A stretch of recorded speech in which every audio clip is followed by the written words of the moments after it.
Welcome to the CreateGrowProfit Coaching Stories podcast. I'm here today with Tammy Johnston. Tammy's on a mission to reduce the failure rate of new businesses. Tammy, thank you so much for being here. Thank you for having me, Morris. So, Tammy, when did you realize that you are a coach? When did I realize when I was a coach? Probably when I went back, like if you go back to when I was in school, but I never really thought about it much as coaching. I would just have so many people come to me for advice, and I was part of the peer support group in my high school and things like that, and was the one that people just came and asked for advice and talked to. So I guess it goes back a very, very long time, like probably 40 years. Wow, long history of coaching. When did you start calling yourself a coach? When did I actually officially start calling myself a coach? Probably about 2018.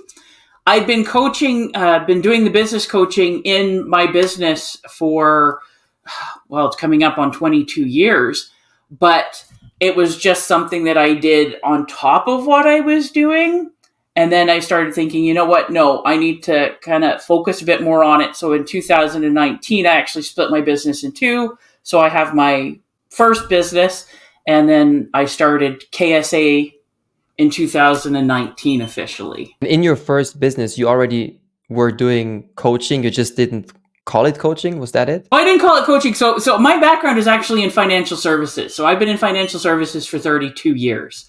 And when I started working, I was originally coaching other agents and helping them and training them and all of those wonderful fun things. And then when I started my own business 22 years ago, I was doing financial coaching and all of that. And I was working with so many self-employed small business owners. And what I was discovering when I was going through all their personal stuff and getting to know them is I'm going, they need help with their business. Like, they're technically great at what they do, but they lack the business skills. They don't understand the financials. They don't understand systems. They're taking their advice from their broke ass friends and family that have never paid in the arena. They don't know about marketing. They don't know about hiring and firing.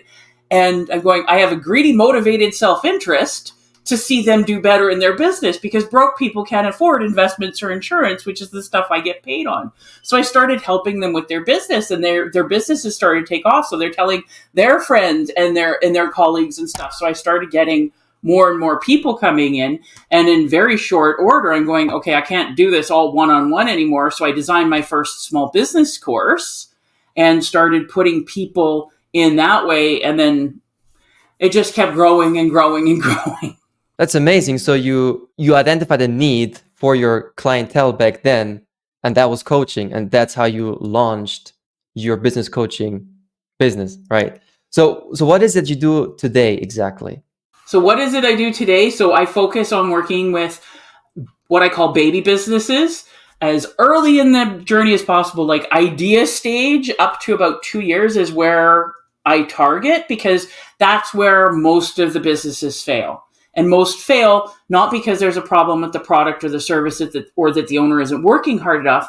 Most of them are failing because they're technicians. They technically know their product or service, but they are lacking the business skills that they need to have it grow and survive. And that's where I come in and help them. My favorite people to get are what I call the praying for the pink slip crowds, the ones that have a job, are not happy, and are hoping, like, please, the next round of layoffs, can I get the package so I can finally get out of this mess? Oh, wow. Okay. Like, that means they've already toyed with the idea of building something of their own. They just didn't feel like it was the right moment yet and are waiting for the pink slip. Well, and that's how it is for a lot of people. And I've worked with so many people over here, and most of the time it's what gets them, they've been playing with the idea forever, but what pushes them is they've either been laid off, or they're so disillusioned with the employee world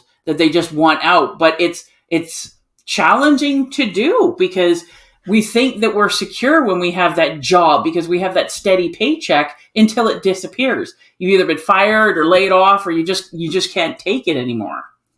That's the thing that people told me a lot. Like, if I don't think it's too risky to, not do a corporate career.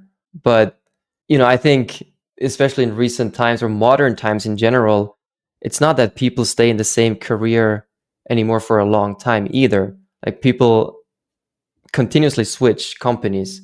So they have to. So I'm a Gen X, and we're the first generation that's like seeing everything. Like there is like companies want loyalties from their employees, but they don't give anything back. And we think, okay, well, I was my generation and we're always told you go to school, you work really hard, you get really good grades, you get yourself into a good company, and you stay there till you retire. That's what my mom always wanted me to do. And my first job in financial services, I was with a company where that, I suppose, could have been an option. And she could not believe it when I left that and went to the next job. And then I went through a few different ones, and it was really good because I expanded my skill set and got to learn an awful lot more. And all through all that, I had so many people telling me, "Hey, Tammy, you're so good at this. You really should go into sales. You should start your own business." And I'm going, okay, like I'm 19, I'm female and blonde. Like, yeah, no, this is not going to happen. And it finally got to the point where with my last job, like I hated it so bad. It was all I could do to drag my ass into work every morning and not throw my boss through a plate glass window. And I put my resume out. I had a very good reputation in my industry. I was already interviewing. And if it had been one more week, I would have been into another job with a better title and better pay, but same garbage. And I got called into my boss's office and I got fired. And I just felt this great big weight being lifted off of my shoulders. And I started to laugh, which totally blew him away because he's expecting me to be all upset. No, I started to laugh. And I'm going, I never have to work for another creepy, incompetent old man again. I am finally going to take the plunge and go into sales and start my business the way everybody's been telling me to. And it's been wonderful, but I went into business knowing an awful lot more than most people about the business aspects because that was my background. But I go, if I could go back and talk to me 1 year before I got fired and go, okay, Tammy, you need to start getting your poop piled and putting things in place so that when this happens, you can hit the ground running. It would have saved me so much time and stress and grief because I also added on, so got fired, started my business, and a few months later, I got pregnant. And so I had to build a baby and a business at the same time. I took 30 hours of mat leave because my business was just starting to get some traction. And if I had stopped, I would have lost all of that. Plus, one of the many reasons why I started my business is because my husband and I, we were talking about starting our family. And I'm going, I don't want to have to get my daughter up at 5 o'clock in the morning so that I can get her to daycare, drop her off so I can get to work to a job I can't freaking stand, and then get home, pick her up, and maybe see her awake for an hour if I'm lucky before I put her to bed. I'm going, I don't want to do that. If I set up my business, I can do that. So like, I had clients that went through my pregnancy with me. And then when I would show up at appointments, they go, can we hold the baby? Oh, here you go. And they'd be cuddling her and I'd go about the stuff. And I missed teaching one class because that's literally the day I gave birth. And then she was teaching with me the following week. And she did her first trade show with me when she was 2 weeks old. And then we just kept going. And I was able to be pizza mom and do field trips and all of this stuff. And now my daughter is 21 years old and going into her third year of university. Wow, that is the most incredible story I've ever heard. Like in terms of the amount of pressure and responsibility while launching a business. How were you able to make that happen? Like when you now looking back, analyzing yourself. Looking back, I sometimes question how in the world I survived because my daughter didn't sleep through the night. She fed more in the night than she did during the day. So it was very, very challenging. But I really wanted to do it. And I was going, okay, I'm very stubborn, as my mother would point out. So a lot of it was going through and just and pushing. And I had a supportive husband, and I did have a very wonderful business partner at the time, and we worked together. But that's one of the main reasons why I specialize in the new businesses. Because like I said, if I could go back 1 year and go, okay, Tammy, you're going to get out. Let's start putting things together. Let's start things going. That would have relieved so much pressure, and that would have made my life so much better, because I went from basically $55,000 a year, steady paycheck. Every 2 weeks you get paid, to nothing. Straight commit. You eat what you kill. So you better lock and load. Otherwise, you're not going to keep the roof over your head. And my first 2 years in business, I made about $24,000, which averages out to $1,000 a month. But it didn't come in as $1,000 every month. Like, you'd have, okay, finally got the sale closed, the commission came in, okay, we've got $3,000, so okay, now we got to pay bills and stuff.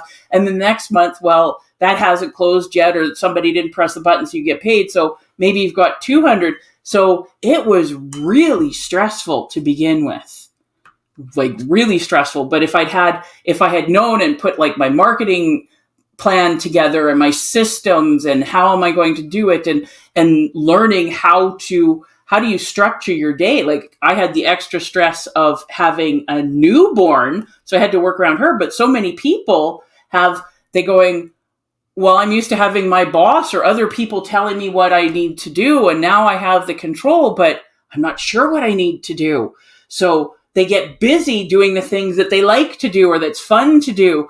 And a lot of the time, they're busy shuffling the deck chairs on the Titanic. And it's not because they're lazy. It's because they honestly don't know. Like, they're so used to having all those external factors telling them what to do. And when they're in the bus driver's seat, they have to figure out where to go and what's important and avoid the potholes. Were you coached as well when you started out, or coached at some time? When I first started, no, because business coaching wasn't too much of a thing. But about a year and a half in, I came across this business coaching program that I signed up for. And it was absolutely wonderful. Not so much for what they taught, because I already had a lot of that stuff. But the big thing was the change of people that I was around. So when I first started my business, all of my social circle were all employees. Wonderful people, kind people, but employees. They think about things, they talk about things very, very differently. But when I started that group business coaching program, I was surrounded by other entrepreneurs. Some were more established, some were relatively new like me, but we had very different conversations and the stuff that we were talking about. And when I was going through bad stuff and I hear about the challenges that other people are going, okay, I'm not a dismal failure that has no idea what I'm doing. This is a normal part of the journey. And then we would talk with one another and we'd help one another. And I made so many friends, and I made so many, like, picked up so many clients, and it became most of them are still like great friends and clients, even though I haven't been in that program for 11 years. Wow, so that built your network. Like, oh, it was huge. It was huge. Is this also a part of your of what you coach your clients through, like building their network, growing the network? Oh yes, very much so. I've had clients, students that have come to my small businesses class like 18 years ago that are still good friends and sharing business contacts and things like that. Like, it's just magical, because when you are in business, it feels so lonely, because like I said, everything is on yours. Like, the buck starts and stops on your shoulders. And it can feel very isolating, because who are you going to talk to? Because I love my husband, but I can't talk to him about the business stuff, because number one, it would stress him out. And number two, like, that's not his world.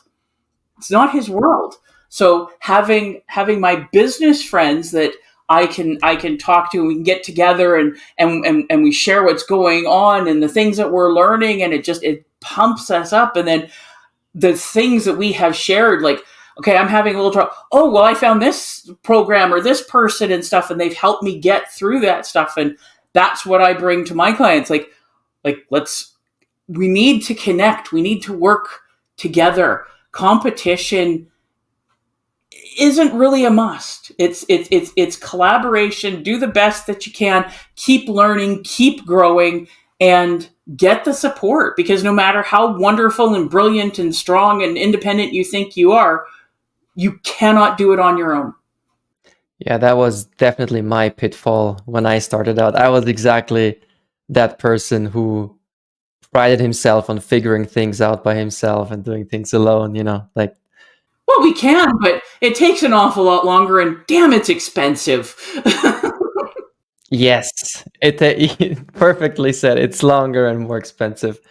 When you work, or let me ask this differently. So when you work with new clients, it sounds like ideally you want to start working with them before they even launch the business.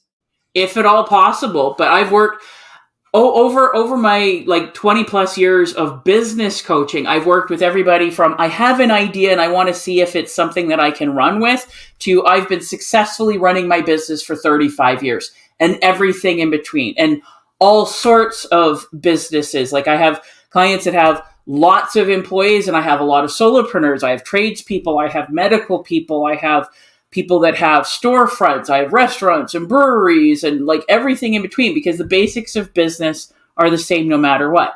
The earlier you start building your actual hands-on business education, the better it is for you. But a lot of people, because they've been laid off or they want to get started and stuff, they don't think they need help or don't realize that they need help until they've already been playing for a little while. And those are good too. But like I said, I love getting them before they launch, because, oh man, there is so much time, money, and grief that I can save them. Yeah, it almost feels like most entrepreneurs have to get burned before they believe it. That's been my experience so far, myself included. And that's fine. Because, like you said, we don't know what we don't know until we start playing, and then we're going, okay, I'm getting a little bruised in this arena. How can we get some help? But it's all good. And the ones that get good help are the ones that are drastically improving their success rate. In all the projects you've worked on, do you see any patterns with struggling new business owners? Yes. I have found that there's basically two types of business people that go into business. So the vast majority of them are what I call the bunny rabbit types, the hare types. They're the idea people. They're really typically very extroverted. They're really good at sales and marketing. They have no problem talking. They could sell ice to an Eskimo type. And they get going, and where they have the problem is it's not the sales. They have a problem actually getting back to the office or the shop and delivering on what they've sold. Their finances are typically a mess because they don't want to look after it. Their office is a disaster. There's no systems. And they're going, I don't want to go back and do the work. Let's go out and make more sales. That's the fun part. So they have a different problem. And then that's what I find 60 to 70% of the people that I find start businesses. Because like I said, they're great at the ideas and they have no problem with the sales and they get people excited and this is wonderful, but they have a problem on the delivery side. And then we have the other side, and this is where more my personality is. You give us a job and we are going to knock your socks off. We are going to deliver above and beyond. It's going to be amazing. Our systems are put together. We know our financials, everything is looked after. But you want us to go out and talk to a real live human being and tell them how we can help them in our business? Well, you better have the defibrillator handy because you're going to put them in cardiac arrest. So they need help with like the marketing and stuff because they've bought into I build it and they will come. No, they won't because they don't know you exist. Well, yeah, you have to show some results for it to happen. So depending on which side they are, it's like, okay, what skills do we need to build up? Because no matter what, every single business needs the same 8 foundational pieces. If you've got the 8 foundational pieces and you're constantly working on them and growing them, you will do fine. Okay, so mindset, because how a business owner thinks is very, very different than how an employee thinks. Not saying right or wrong, but it's very, very different. So you have to have the right mindset. You have to have your goals and your habits. Because like I said, as a business owner, you're in charge of what you are doing with your time. And it's figuring out what are the things that you need to be doing them consistently, because what you do one-off doesn't matter. It's what are you doing consistently. You need to have marketing. Like, it sounds silly because it's so obvious, but you need to have marketing, and also not the one-offs. What are you doing consistently? You need to have your advisory team. You need to have yourself surrounded with good, competent, qualified people to give you advice, because most people are getting their business advice from their broke-ass friends and family that have never stepped foot in the arena and wondering why things aren't working. You need to understand your financials. And this is the number one area that I find that people avoid. They think it's complicated. They think it's scary. Or when their business starts taking off a bit, the first person they hire is a bookkeeper because they don't want to look at it. And then they're missing all the beautiful, wonderful stories that their numbers can tell them to make more money and help more people in a better way. You need to have systems. No systems, no business. It's just a job that owns you. And there's a lot of people that I find, okay, they've got it, they've started and they've got things going, and because they are hardworking enough and generally talented enough that they're able to keep it going. But I call them professional plate spinners, because all they're doing is running around spinning the plates until they mess up or crash, and then everything comes crashing down because they're doing everything. There's no systems. There's no consistency. They can't delegate. They can't automate. They can't do anything. And then we have, they need to understand the difference between cash flow and profit, and you need to have both of them. Once you've got those 8 pieces, and it's not one and done, they're constantly learning and growing and evolving, then you're fine. But if you're missing one or more of those, the chances of you making it go down and go down and go down. And that's why the vast majority of people that start a business fail within the first 2 years. I love how you said no system, no business. It's just a job that owns you. That hits home. But do you think out of all those 8 categories, I feel like most people struggle with the marketing and, getting more business? Like I said, I've got some people, they don't have any problem whatsoever bringing in the business. They're great marketers, but they have a problem delivering on the product. And then that reputation gets out there where the ones, like I said, where my strengths are, like I said, give me a job, I'll knock your socks off. But marketing is not something I ever wanted to do, but it's something I've had to learn to do and get better at. But like I said, my first business, I'm in financial services. I sell life insurance. You want to clear out a party? Stand up and say, I'm a life insurance agent, and the room is going to empty. They avoid us like the plague. So it's like, I have to learn to sell something that people need, but nobody wants. So I had to get things figured out. Like, how am I going to market? And especially I don't know what it's like everywhere else, but here in North America and Canada and in the US, when you go into financial services, the first thing they tell you to do is write down a list of your 100 friends and family and start hitting up those. Those are your hot leads. And I'm going, that's like just ick. I do not want to do that. And I'm not doing that. So I had to find other ways to do it. And I did. It took some trial and error, but I found ways for me to grow my business that worked extremely well. And then after I'd been in business for a while, then my friends and family started to come to me. I never went to them. It took me 9 years to get my mother to be a client. My mother, 9 years. Because you didn't ask, or because she wasn't sure? Well, number one, I wasn't going to pressure. Like, I put it out there and stuff, but I was her little girl. She changed my diapers. What in the world could I possibly know about money? So she had to see that, yes, I did know, and she had to have all of that. You had to prove that you've grown up. Yeah, I had to prove that I was growing up and that I knew what I was doing and stuff like that. And then even for the first little bit while she was like, when she became my client, she would go, I tell her something. She said, I'm going to check with the bank and see what she says. And I'm like, whatever. And then after a while, when she started to figure out that, yes, actually, I really did know what I was talking about.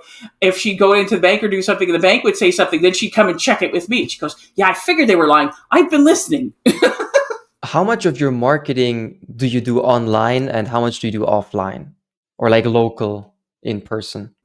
Well, local and in person over the last 2 years, because I moved, I do next to nothing local and in person, because where I am now, they're really, to be honest, I've been looking for a networking group because I work from home. So just to get out every now and then. So in person has pretty much been zero for me over the last few years. And COVID killed a lot of that as well, because all events got shut down. So like basically since 2020, pretty much everything has been online. Oh, wow, that's impressive. Can you share some of the things that you do online for your marketing? So I look for online networking groups.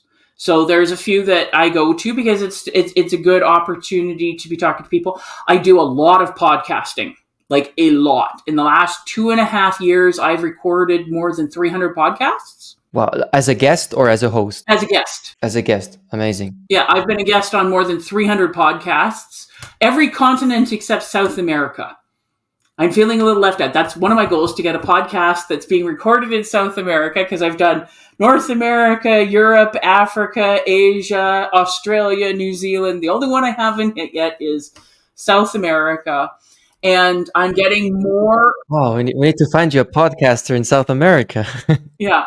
And I'm getting more into the social media. It's definitely not my strength yet. There's people that are way better at it than me, but I work on being consistent and putting the message out there, and I've met quite a few. I've picked up clients through LinkedIn, which is very good for me being a business coach. Yeah, LinkedIn is great. How do you often work with coaches too, like other types of coaches? Oh, yes. And what do you see working really well for them? Well, it depends on who they are and what type of coaching that they are doing. So for some people, the podcast stuff works really good. I have a few that we're working on getting them into speaking, because for them and what their niche is, it works really, really well. Some are doing it through live in-person networking, and there's some that are doing really well on consistently posting on social media. And video is everything. So getting into the habit of doing it well and doing it consistently, people need to see you. There is so much noise out there. So you have to be putting out good stuff on a regular basis so that you can become a regular in their world, because it takes time to build trust. That's really the mantra of online marketing in general. So much noise, you got to show up consistently, and that's the hardest part. Not having the ideas, the topic ideas, like always being present. That's the hardest part. I agree. It can it can be done, and it's wonderful.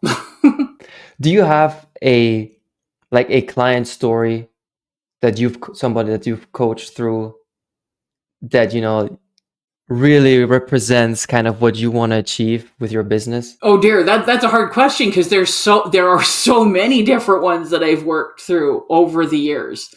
So the ones that I really get excited about are the ones that, like, they're passionate about what they do, but most importantly, they know that it's not a magic pill. They can't just put the sign out and everything's going, that they have to do the work. I have one client, she started her business 1.5 years ago, and she does the work. So we get together every week, and we talk, and she does the work, and her business is slowly and steadily going up. And I love it when she sends me a text or a message and go, okay, remember you told me to do that, and I was doing that. Well, these are the clients that I've brought in from it, and all of that. And that's the stuff that I love. Like, there's so many I see all over social media, like these coaches that are selling these magic pills. It's like, come work for me in 6 weeks and I'll turn you into a millionaire. You'll be making 100,000 plus a month. And I'm just going, what? They're selling lottery tickets. Someone might get lucky and the stars and the moon and that might all line up. But the vast majority, it's slow and steady. And there's so many people that have put so much money into these programs. And some of them are great, but they weren't for them at the right time. And then some were just like absolute horse hockey. Like I met with a young lady about a month ago, and she was telling me about how she had signed up. She's a VA, and she signed up for this course from a VA coach. And the marketing was amazing. It was all really, really good. So she signed up, and very quickly she found out that the coach had been a VA for less than a year, totally and completely failed at it, couldn't make any money whatsoever, and figured that she'd go into coaching other VAs, and basically had no idea what she was talking about or anything. But this young lady had dropped $6,000 for a magic bean and was really, really upset. And I've seen that so many times, and it just breaks my heart. Yeah, that's why coaching is so effective. It's tailored to the individual as opposed to a course. I think, yeah, you're so spot on when you say the lottery ticket, because it's not like they're lying about their courses, right? The testimonials are real, but if 1,000 people go through a course, you're going to get 10, 20, or even 50 success stories, right? But doesn't mean it worked for all of them. Or it might have worked once. Like I've worked with a lot of people that they took this great Facebook marketing course or Instagram or whatever it is, and they had one launch that worked really, really good, and they could never repeat it, no matter how, like there's just so many things. And I always say, be the tortoise, not the hare. We all know the story, Aesop's fable. The tortoise wins the race every time. The bunny takes off faster and all this stuff, but the bunny gets distracted and the bunny has a nap and all this stuff. And the tortoise just plods along, slowly, dawdling, but they cross the finish line. And I'm going, those are the ones that do it. But so many people are placing their bets with the hare and then wondering why they're losing. Yeah. Tammy, where can people find you to work with you and be the successful tortoise? Be the successful tortoise. So you can always find me on my website at ksabusiness.ca, and KSA stands for Kick Some Ass. And you can find me on Instagram at ksa.business as well. Those are the two best places to find me. Okay, perfect. I'll make sure to put both of those links below the video and below the audio version and wherever this goes. Tammy, thank you so much for being here today. Appreciate your time. Well, thank you so much for having me.